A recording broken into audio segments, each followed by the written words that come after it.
I think we've all been on those phone calls before, right? You set up your new piece of software, your new equipment, and you try to do the things that you know to troubleshoot. Something isn't working, and so you check cables, you check if the software is up to date. You go online and you look through the internet of, okay, what are the most common problems that people have with this equipment? And you get to your wit's end. You're ready to throw your computer through the wall, and instead of doing that, you call technical support.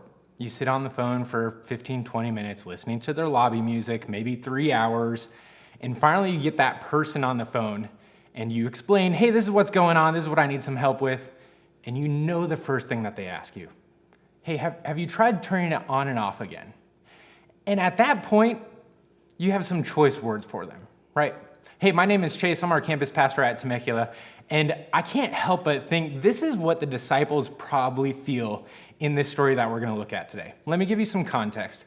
Jesus has gone to the cross, resurrected, and he's walking around, but the disciples don't know where he is or what he's doing.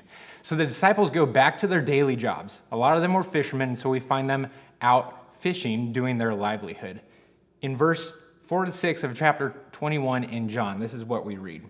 Early in the morning, Jesus stood there on the shore, but the disciples did not realize that it was Jesus. He called out to them, "Friends, haven't you any fish?" "No," they answered. He said, "Throw your net on the right side of the boat, and you'll find some." Like, seriously? Okay, pro fisherman and this guy who, again, they don't know it's Jesus, just says, why don't you try the other side? You'll find some fish there. They've got to be thinking, are you serious, dude? We know the time of day. We know where to go. We know how to find fish. This is our livelihood. This is what we do. And yet this guy says, why don't you just try the other side of the boat? And yet I feel like we get in this situation so many times in life, right? These guys are frustrated. They're fishing. They can't find anything. They're probably ready to call it quits.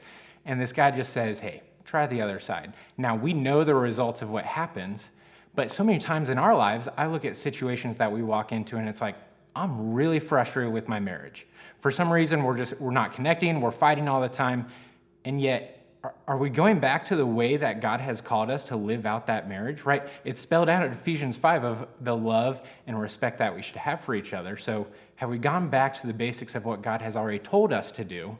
Because maybe we'll find some success or some fruit in that.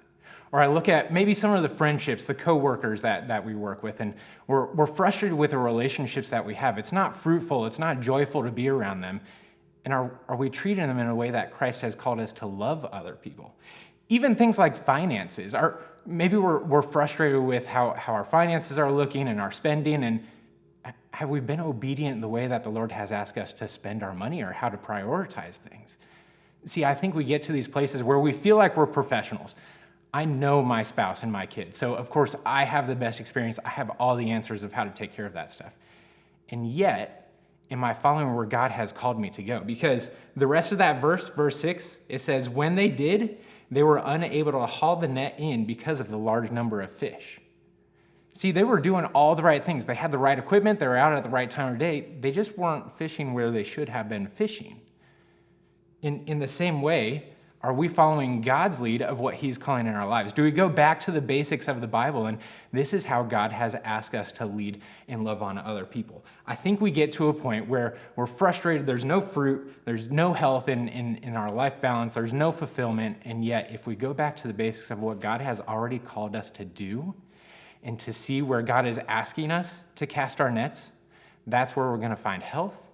It's where we're going to see fruit of our labor. It's where we're going to find our fulfillment. And so here's the question that we should be asking. Where does God want me to cast my net? Are we being obedient in things that he's asking us to do? Are we leading from our own strength? Because usually we can get pretty far on our own. We love you guys. Thanks for hanging out with us today.